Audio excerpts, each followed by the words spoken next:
আন্দোলনের বিষয়ে আরও বিস্তারিত জানাতে ঢাকা এবং চট্টগ্রাম থেকে যুক্ত হচ্ছেন আমাদের সহকর্মীরা। শুরুতেই যাচ্ছি আমাদের সহকর্মীর কাছে।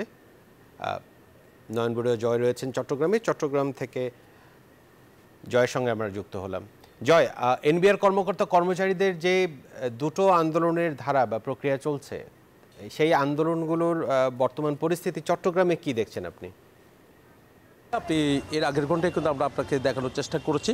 আমি চট্টগ্রাম কাস্টমসে আছি, দেখতে পাচ্ছেন যে যেহেতু চট্টগ্রাম কাস্টমস বলতে যে 24 ঘন্টা কিন্তু তাদের শুল্কায়ন কার্যক্রম চলার কথা রয়েছে, কিন্তু 24 ঘন্টার মধ্যে কিন্তু আমরা দেখছি একেবারে যে শাটডাউন, তার কারণে এখানে যারা বন্দর ব্যবহারকারী আছে তারা মহা সমস্যার মধ্যে পড়েছেন। তারা বলছেন যে এইভাবে যদি চলতে থাকে তাহলে তাদের যে ড্যামারেজ গুনতে হবে, যেহেতু পণ্য কালাস একেবারে বন্ধ রয়েছে। চট্টগ্রাম বন্দর কর্তৃপক্ষ যেমনটা জানিয়েছেন যে কোনোভাবে কিন্তু পণ্য কালাস করতে পারছে না। পণ্য কালাস যদি না হয় কন্টেনার জটে পড়বে বলে তারা মনে করছেন। আমরা কথা বলবো, এখানে যারা আছেন তাদের সাথে একটু কথা বলার চেষ্টা করছি। আপনারা এসেছেন, আসলে কাস্টমসে তো কাজ করছে না, কেমন সমস্যার মধ্যে পড়েছে?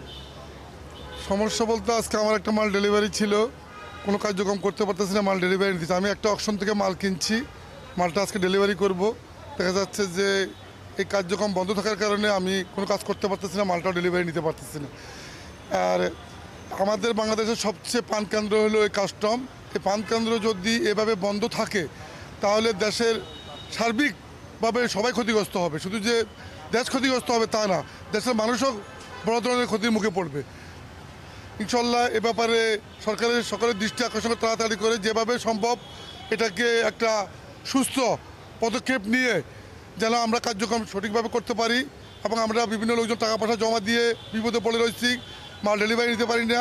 যেভাবে সম্ভব তাড়াতাড়ি এটার কর্মবিরতি প্রত্যাহার করে দ্রুত সময়ের মধ্যে কার্যক্রম আবার পুনরায় চালু হোক, আমরা সকলের এটা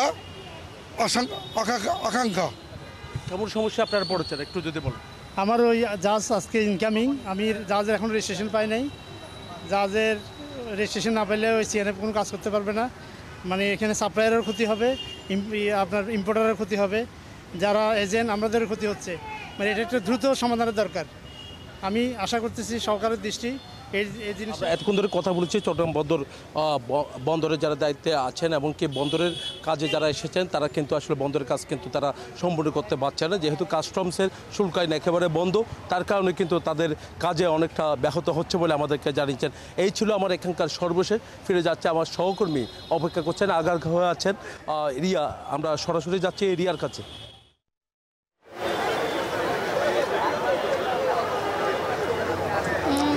জয়, যেমনটা বলছিলেন যে এখানেও কিন্তু ঠিক একই পরিস্থিতি আমরা দেখছি। সকাল থেকেই এখানে আন্দোলনকারী কর্মকর্তা কর্মচারীরা কিন্তু অবস্থান নিয়েছেন এবং তারা কিন্তু বারবার বলছেন যে তাদের এক দফা এক দাবি, রাজস্ব বোর্ডের যে চেয়ারম্যান তাকেও অপারেশন করতে হবে। এছাড়া আজকে বর্তমান পরিস্থিতি সম্পর্কে তাদের সাথে কথা বলে যখন আমরা জানতে চেয়েছি, তারা কিন্তু বারবারই বলছিলেন যে আসলে তাদের বৈঠকে বসতে কোনো সমস্যা নেই, তারা আলোচনায় বসতে চায়। সেই আলোচনায় বসার আগে তারা চেয়ারম্যানের পদত্যাগটা দাবি করছেন। এছাড়া তারা কিন্তু বারবার বলছেন যে ভেতরের দিকে যারা আছেন রাজস্ব বোর্ডে তারা কিন্তু কোনো না কোনোভাবে তাদের সাথে একমত পোষণ করেছেন এবং বিভিন্নভাবে তাদেরকে সহায়তা করছেন।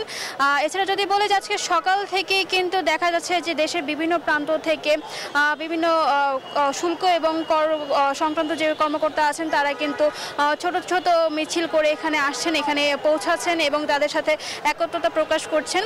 এছাড়া যদি বলে যে এখানে অন্যান্য যে কর্মকর্তা কর্মচারীরা আছেন তারা কিন্তু বলছেন যে তাদের দাবি আদায় হওয়া না পর্যন্ত তারা কিন্তু এই আন্দোলন চলমান রাখবে এবং এই ফলপ্রসূ কোনো ফলাফল না আসা পর্যন্ত তারা এখান থেকে কিন্তু সরবেন না।